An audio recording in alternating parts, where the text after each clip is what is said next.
Hi everyone, welcome back to another episode of the Perkins Custom Swim Bait channel. In today's video, we are going to be going over top crankbaits for pre-spawn bass fishing.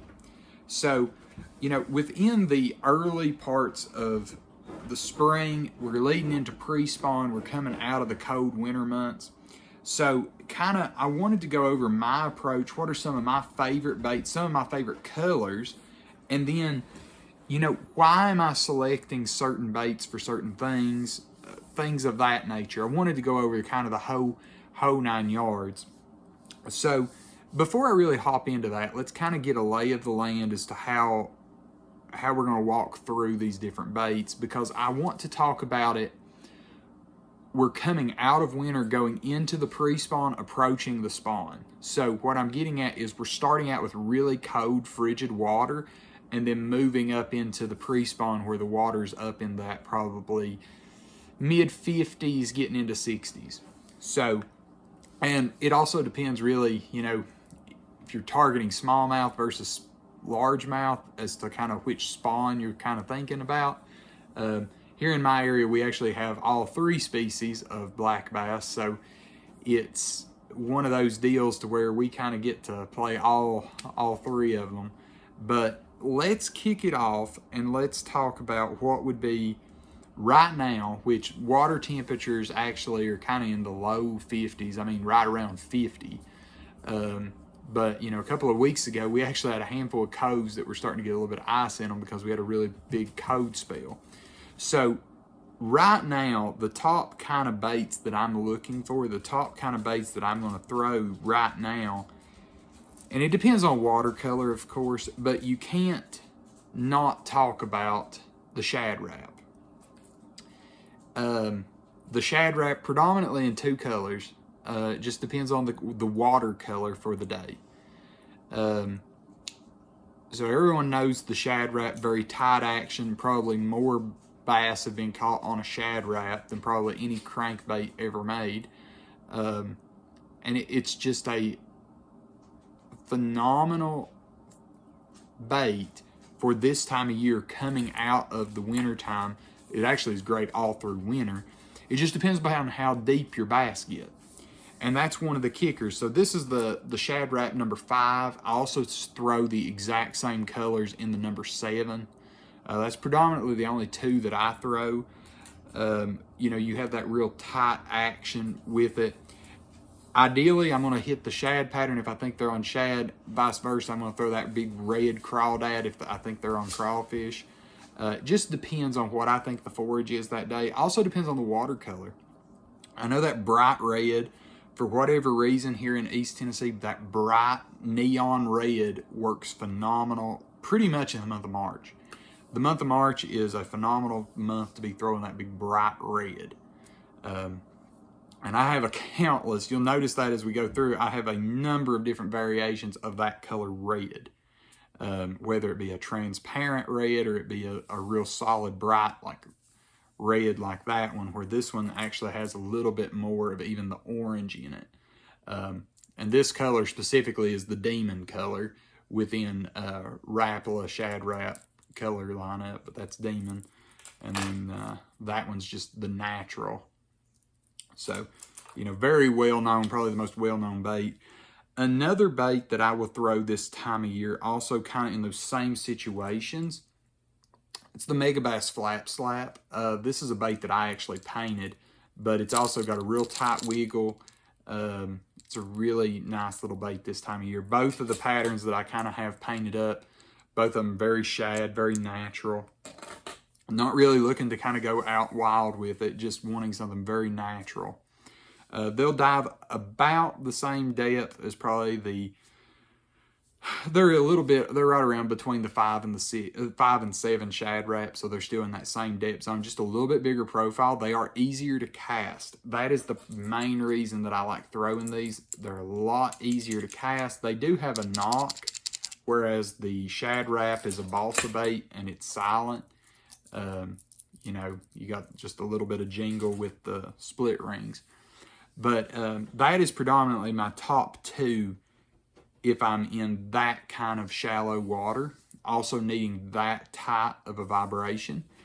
If they are eating crawfish and the water's dirty, or I've got some wind, cloud cover, something like that, number one bait for me when that is the situation is the Spro rock crawler. This is the original rock crawler, the rock crawler 55.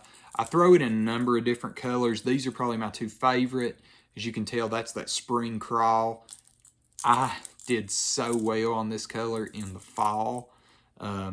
On the Watauga Lake video, I'll put a link to that video up here, but I mean, that color was phenomenal. Water was dirtied up, so I mean, it really helped catch some fish on that, especially, you know, chartreuse, that bright chartreuse, really got the smallmouth going. And then here you can kind of see, this is called red crayfish, but it's that transparent red once again, you know, and I'll start transitioning. Typically the way that I do it is I'll throw those real hot chartreuse colors in the fall, and then I'll switch to reds in the spring. Typically how I do it. Now, it's not to say that that's a one-all be-all. You can still get bit fine on chartreuse. It's just that's typically been my approach. Now, if I need a little bit of a tighter action, but I still want to get deeper, one of my alternatives is, this is the OSP crankbait. These are mine, and these are not the actual OSPs. These are some of the blanks that I get and I paint for myself. But it's an OSP. It gets down to about 10 feet. It's still right around the same zone as like the rock crawler. It has a little bit of a different sound. Some are silent, some have a knock. It just depends on which version you get. You can hear that one's got a knock. These two are silent. But just different shad patterns. That one's a little bit more of a purple prism color. Just a shad. More of like a Tennessee shad. And then, of course, you got to have your reds. And I've got, you know, both the red prism or the phantom red, and then just straight like hot red crawl or chili crawl. And those are just if I need a little bit of a tighter action, but still needing to get depth. And that's kind of my approach there. So really good crankbaits. I really like them. They're easy to throw on a bait caster. That's another thing that I try to find. I don't mind cranking on a spinning rod.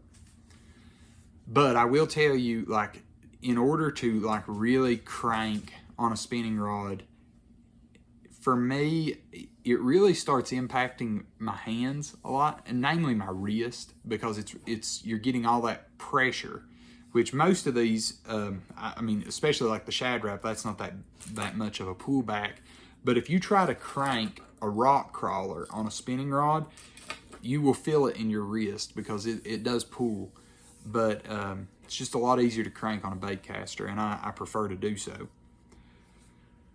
All right, so that is honestly probably my coldest water kind of getting into the early pre-spawn. All right, now let's get into it as we continuously get warmer. So as the water's getting warmer, let's say about 52 plus, this is when I start breaking out these baits. Now all these are, water temperature is one of the biggest, like, I don't want to say illusions. It is important, but you don't want to necessarily just say it's the one-all be-all. It's one of those kind of, it gives you a good starting point, but don't count out certain baits just because the water temperature goes above or below a certain temperature. Let the fish tell you exactly what they want. So another lineup that I throw, and this is the Spro. This is the Spro Little John MDs. Now I paint these, so these are not exactly the Spro, but I do throw these. Flat-sided crankbaits, you know, a green phantom crawl. This is a root beer, flat sides. You know, with that cooler water, I mean, honestly, a flat side does do pretty good. And here's the other thing. Oftentimes what you'll encounter is a lot of people throwing crankbaits this time of year. Sometimes flat sides, because not as many people are throwing them, you'll get a little bit of an extra bite or two here or there versus not. So here's just like I call this basically the Joker. It's got the purple, and then it's got that really hot chartreuse belly. And then here is just like a gizzard shad. It's got the iridescence in it to make it really shine, some green and purple. But like those prime areas are, you're wanting that bait to deflect, and that bait will get down to about 7 to 9 feet on a really good cast. So, you're looking for that. So about 7 to 9 feet. So you want the water warming a little bit. You want it to be trending upward to where those fish are moving shallower for that kind of crankbait. Now, let's hop into, let's see here, how's the best way to do this? Let's hop into our next set of crankbaits, because this is where I think the majority of everyone kind of lands once the water's really started warming up, and you're in probably, like, for my area, like late March, getting close to April when they do spawn. This is when these kind of crankbaits start really coming into their prime zones. So let's just kick it off with probably the most tried and true of all of them. When you get into this type of time of year, these two are probably the most well known, and this is the Rapala DT series. This is the DT10 up here, and then this is the DT6. So with the DT series, if I could only have one crankbait out of everything that I've shown you, it would be these two. And that is, I paint my own baits. I like my own baits, but I'll be honest with you, there is still something to be said for the Rapala DT series. This series of crankbaits gets bit, and they get bit really, really well. If I only could choose one, it's probably going to be that DT6. I have caught so many fish on a DT6, I can't count. And it's, I like throwing this color. It's a bait fish color. Reds work great, like the Demon. This is the Shad Rat, but it's still Demon. You can get that in a DT6. Penguin's a good color. The blueback herring, green gizzard shad, it doesn't matter, honestly. You find what matches the bait in your lake. Caribbean shad, all of those colors are phenomenal colors, and they just catch fish. It's the action of the bait probably more so than it is the color. I like this one just because I like a little bit of green on my crankbaits, but hey, that's just me. I let the fish tell me what they want. So those are, and DT, as the name implies, is dives to 6 feet, DT6, dives to 10 feet, DT10. You do have the new DT8s. I don't actually own any of the DT8s. I typically just throw a DT10, but you do have that option of the DT8s as well. I don't typically go to like the 16s or the 14s this time of year. The fish, I figure, are pushing shallow, so I don't think I need that kind of depth. You definitely can use those, especially if you're trying to get some of those fish that are hanging out deeper, some of those ledges or something like that. You could definitely try those. But, so staying in that colder water, and I'm using colder, but we're still up shallow. This is where the flat-sided crankbaits come in. Namely, so this is the Mega Bass Sonic side. This is another one that I painted more in that root beer color. It's a good bait. They're good baits. I really like them. I had one in a red that I'd painted. I actually broke it off. Caught quite a few bass on that one. I really like that color. Haven't repainted another one yet, but I'll get there. But that's the Sonic side by Mega Bass, and it's a tight wobbling crankbait, but it's just a little bit bigger profile, which I think sometimes will help you get a bigger fish. That's my personal thoughts there, but those are primarily the crankbaits that I use going into the pre-spawn and as that water's warming. And of course there is the last one, and I don't actually have it in front of me, but I like that bait as well, and that's just the original Spro Little John. The square bill version, or you know, the normal version. That's a good bait too. So last bait that I want to throw in here, and this is as that water has gotten up into probably your upper mid 50s to getting into your 60s, and that is when the traditional square bill comes back out. Okay, so this is the Mega Bass S Crank 1.5. That's what that bait is. And you know, I painted this up. This is one of mine, so this is not, it's a, you know, it's one of the blanks that I'd purchased and painted up. I have got so many teeth marks, rip marks. It is covered up. I hope that comes through. But I mean, you can see the hook rash for sure. But I've got teeth marks all over that bait. That was a bait that I used this fall a lot as they were pushing really shallow, and I will use it this spring as they're pushing shallow. I just didn't have it at the time last spring. So that's another bait, and that will be used as we've got more, you know, you definitely want some dirty water. That's first. And let's go over that real quick, kind of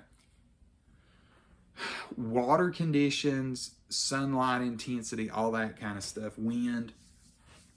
So ideally, you would love to have a little bit of wind, cloud cover, and dirty water. And by dirty, I don't mean chocolate milk. I'm meaning like maybe like just a good stain in the water, just a little bit of color to wherever. You can go as muddy as you want to go.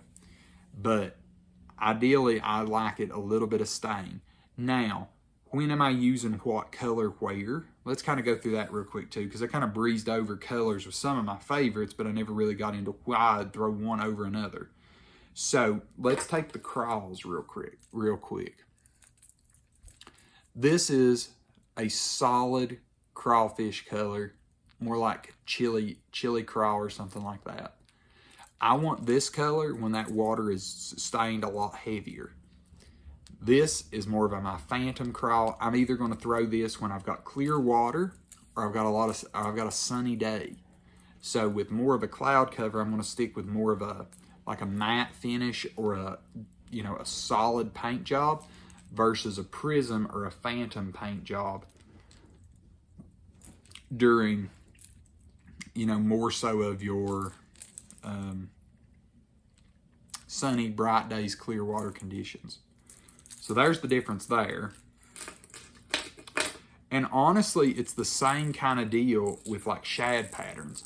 I'm going to throw root beer when that water's dirtier and when I've got like less light intensity versus throwing a supernatural when I've got sunlight and clearer water.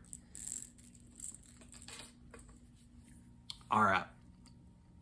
So that's kind of detailed the conditions, which color I throw in which conditions. You can catch fish on a crankbait all through the spring. If it's sunny out, if you've got clear water, if you've got stained water, if you've got windy day, if you've got rainy day, you can catch them on a crankbait. Now, there will certainly be days where you will catch more fish and you will catch better quality fish on a crankbait during that same time of year. But you will catch fish on a crankbait during that time of year. It is just a good time of year to be throwing one. So, lastly, let's touch on rods and reels and line. Oh, line's an even more exciting topic. Rod, I'm not going to go with like a specific brand. I'll tell you that what I throw mine on. But what you need is probably a 7-foot rod, medium to medium heavy action with a moderate taper. And you want moderate, that way it really will bend. You want a parabolic action kind of rod because treble hooks. You especially want a moderate action, definitely want like a medium action rod for like a shad wrap. You're going to probably want to throw that on a spinning rod or a BFS setup. Don't try to throw that on a bait caster, you will backlash. Or at least I backlash. I throw, and then on a reel, this one varies. You'll hear a lot of people like saying that you need to count rocks. You need to count rocks, especially like the rock crawler. I'm not one of those. I throw mine on an 8-to-1 if I'm throwing a bait caster. I do that, and then I throw it on a 5-to-1 if I'm throwing it on a spinning rod. So you can kind of see I just throw it on the two extremes. I don't think the reel matters as much personally. I like the fast, high-speed gear ratio of the 8-to-1 so I can get it to the bottom, and then I can always slow that 8-to-1 down to where I count rocks. I feel bottom contact pretty good on my setup for cranking. So if I need to slow down, I will. Now, on that bait caster, I can throw every single crankbait that I just showed with the exception of the shad wrap on the bait caster. The shad wraps, I do throw that on a spinning rod. Line, this also gets tricky. If I'm going to throw it on fluorocarbon, I like to throw it on 10-pound test fluorocarbon. I just feel like 10 pounds are really good all-around size, gives me really good depth, and I have pretty good bottom contact sensation in the whole 9 yards. Now, if I'm going to throw it on monofilament or copolymer, I will throw it on 6-pound. And I know that sounds extreme, but I promise you, if you look into the diameter of the line, 6-pound copolymer is equivalent to about 10 to 12-pound fluorocarbon. Just depends on which company you're buying. Recently, I've been throwing the Yozuri hybrid copolymer, 6-pound. I love it. Haven't had any issues out of it. I've been throwing all of my rock crawlers on it. Yes, I have been losing some rock crawlers recently. I've lost 2, but the lake that I'm fishing is absolutely giant shell rock, and it nicks and cuts my line. And if I probably would retie more frequently, I probably wouldn't lose as many crankbaits. But, alas, I'm not doing that as frequently as I should, and I'm losing some crankbaits. But if you put these crankbaits where you are supposed to be putting these crankbaits, you will get hung. So a really good plug knocker, local bait shops make these, like they're called pocket rockets. They're just a giant sinker, and it's got some wire that wraps around your line, and you just drop it straight on the bait and it'll pop it free. It's called a pocket rocket. I love those. Those work phenomenal. Especially when you're doing like your rock crawler, your OSPs, something that's getting down in that 10 to 12 foot zone. That's when those really pay off. Now your deep divers, like in the summertime, different times of year, if you're needing to try to get down to like 20, 30 feet, you might want to use the one that's actually got the rope on it and use that kind of plug knocker, because you're having to knock a little bit bigger of a bait. So, but definitely a plug knock or a pocket rocket for something, average size, your 1.5, shad wrap, or your DT6, or, any, the 1.5 KVD is the one I was referring to, that Strike King, or something like the Little John. A pocket rocket will get that out. You get in there with a 10XD, you might want to actually have the big one with you. But so that is my game plan typically as to how I do that. So let's talk about where do you throw the crankbaits, because where you're throwing these is so vitally important. Number one, you got to think about where these fish are going. They are intending to feed up and push back into the creeks, push back into the shallow waters to spawn. So you're thinking, okay, well, if I'm on a reservoir system, and I'm speaking mostly to reservoirs because that is where my familiarity is, because that's what I fish, is reservoir systems. And I want to give you advice based on what I know, not what I'm guessing. So here is where I would go to. I start out on most of my major creeks, and I'm looking for all of these little sporadic creeks that just are going off of the main lake. And then what I do is I will start at the main lake point, and then I will work my way back. I kind of point hop. That's kind of my way of doing it. I like to point hop. If I find a good bank that's either good amount of riprap being, a bunch of chunk rock bunched together, man-made rock piles, things like that, you know, just so that I can give some clarity on what I'm defining as riprap. You know, definitely shell rock. You want these baits to be banging into something on the bottom, you know, doing their little dance across the bottom. So you're looking for rock because rock will help them deflect. Also, rock typically holds heat better. Fish being cold-blooded animals, they typically like to be on rock or near rock because the rock will hold the heat. So that's another thing to be looking for is rock. But typically where I'm fishing is points, channel swing banks, and you know, those channel swing banks being kind of highways that those fish are using, points being fish will use those to help ambush their prey off of. So 2 key areas right there. That is my primary. Honestly, boat docks are not bad. Not boat docks, boat ramps, because concrete. Boat ramps are poured with concrete, so typically the concrete will hold heat too. Boat ramps are really good. And especially if there's fish that actually live near that boat ramp, they're used to boats coming in and out. They're not afraid of it really. And they still have to eat. So if there's no boat traffic coming in and out of the ramp, cast around the boat ramp sometimes. I don't know how many fish I've caught near boat ramps. That would be my big ones. You know, remember you're going to find your largemouth kind of pushing up towards these big flats, these super shallow flats, and spawning. Your smallmouth, they'll spawn on different kind of areas. Typically they'll spawn deeper, you know, anywhere from probably 4 to 12 foot. I mean, I've heard stories of them spawning 12 foot deep. So I wouldn't be surprised.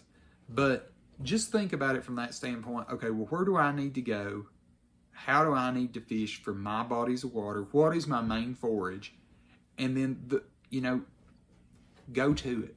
And that would be my way. I love throwing crankbaits because you can cover water. It's not, you know, when I'm going fishing in the pre-spawn, I have a handful of crankbaits. Typically, I only take one cranking rod. I'll switch out throughout the day if I need to. I'll go fishing, just go fishing. You know, you don't have to have the live scope at this point. You can catch big fish during the pre-spawn. You don't have to be scoping. You don't have to be looking offshore.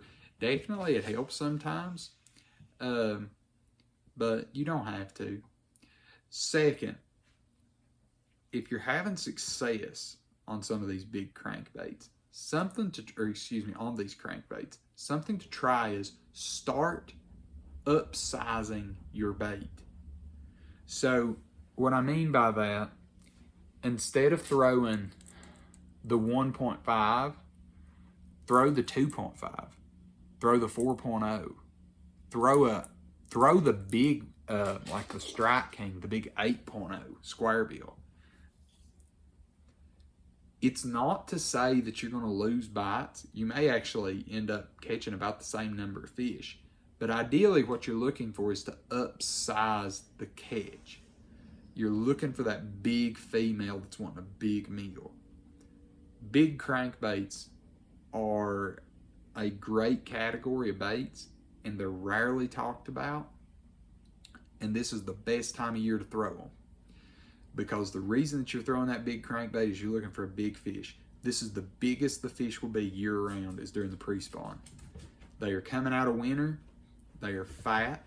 They have gorged all winter on shad, and they've had far less competition. They've had far less fishing pressure than they do throughout the rest of the year. This is the best time to catch a giant. That is why the big crank down swim baits work at this same time of year. It just depends on water clarity as to how you're going to transition. Do I need a crank down? Do I need a glide bait? Do I need a big paddle tail? Do I need a wedge tail? You know, you got to find out what that fish wants. And then once you find out what that fish wants, it's the same deal with the, you know, throwing a crankbait that's this size versus throwing a big crank down swim bait that's, you know, 8 inches long. I mean, one of the most famous crankbaits one of the most famous swim baits / hard baits right now going, it's one of the most popular, is two of them. The Clash 9 and the Tiny Clash. Two extremely popular baits right now. What do both of those have in common? You can put a bill in them and you can throw them in a crank down. And they catch giant fish this time of year. And it's an oversized crankbait. So think about it like, what do your fish eat? Okay, well, what is your bigger forage? Do you have trout in your lake? Do you have bluegill? Do you have gizzard shad? Gizzard shad can get up to 10 to 12 inches. You know, carp, baby carp. You know, Butch Brown made a huge run on baby carp. Baby bass, they're cannibals too.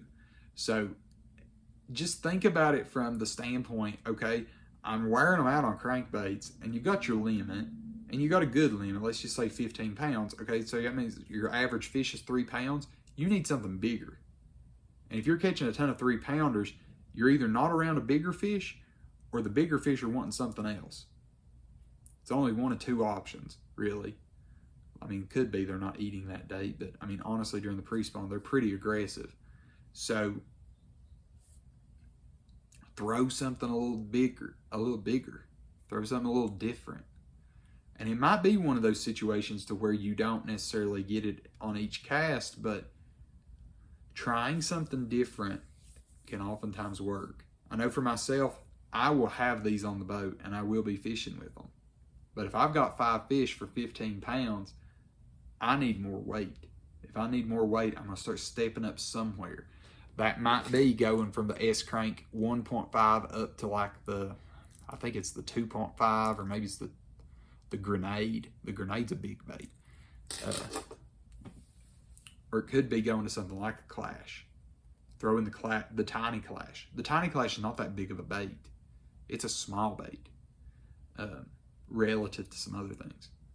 Okay, throw the K9. Find what you need for your lake, for your fishery, and go have a ball. But yeah, so I love crankbait fishing, as you can tell. Let's talk about one more thing, and that is hooks. Hooks. Hooks are very important. If you're painting, if you're buying your own, invest in good hardware.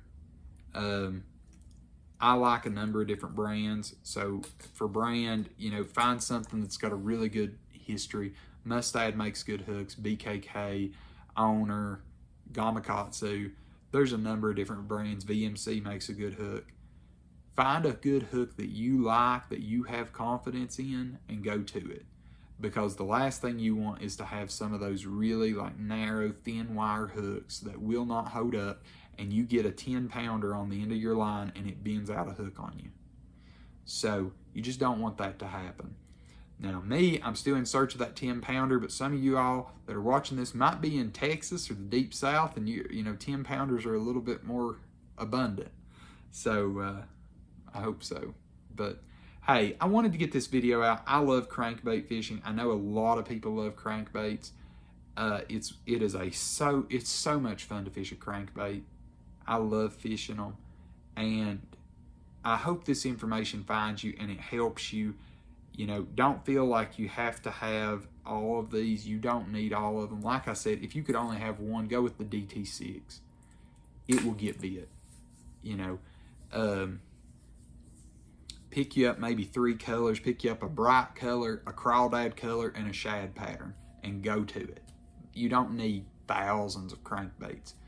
You can get super dialed in to knowing that I need to crank this crankbait on this day and that crankbait on another day, and then, you know, I got to have that and this, and it makes sense. And ultimately, I think you really can get that dialed in, but you can also confuse yourself more than helping yourself. So just go into it with that approach too. You don't want to go and completely scare yourself out of figuring out which bait I need to throw when. So, but hey, I appreciate everyone taking some time. Please leave any questions, any comments down below. I'd love to hear what your favorite pre-spawn crankbaits are. Please put those down in the description below or in the comments below. Please give this video a thumbs up. If you have stuck around for the video this late, please give it a thumbs up. That really helps the algorithm. It really helps be able to get this video out to more people, and it really does benefit the channel. So I really appreciate that. Please hit the little subscribe button if you have not already, as well as the little notification bell. It gives you notifications as to when new videos come out. It is completely free. It does not cost anything. None of the information is costing you anything. It's completely free. It's not me trying to get you to sign up for something that you'll get billed every month. It's not like that. It's free. And I try to put out videos as regularly as I can. All my new videos do drop on Tuesdays at 5 p.m. Eastern Standard. And I really hope that you'll come along with this journey. We're going to try. I hope everyone is trying really hard this year to break some new PBs. I want to come right along with you. Please, if you do catch a PB on any of the things that we've talked about here, send me a message on Facebook, Instagram. Send me a message down here on YouTube. I would love to share in your success with you. We will, be very, very happy for you as well. So I hope everyone has a wonderful pre-spawn. Definitely keep some crankbaits with you. And just remember, if you're really doing good on crankbaits, try to upsize them to some of those crank down swim baits and see if you can upsize your catch even more. So, hope everyone is having a phenomenal late winter. We're getting ready to go into pre-spawn. Wanted to get this out. And I will see you in the next video.